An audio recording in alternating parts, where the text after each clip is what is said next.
سبح اسم ربك الأعلى الذي خلق فسوى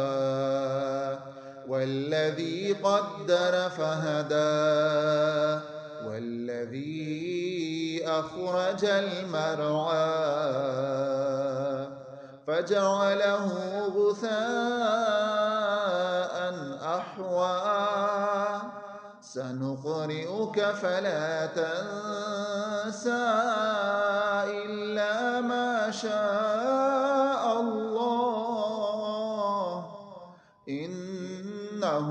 يعلم الجهر وما يخفى ونيسرك لليسرى فذكر إن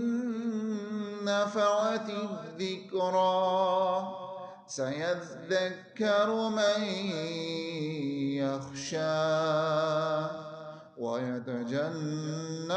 الأشقى الذي يصلى النار الكبرى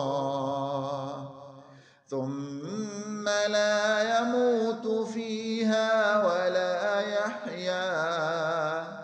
قد أفلح من تزكى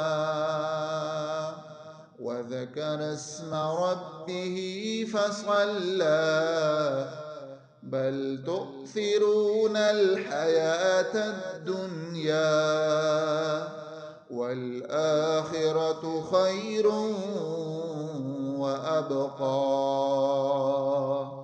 إن هذا لفي الصحف الأولى صحف إبراهيم وموسى.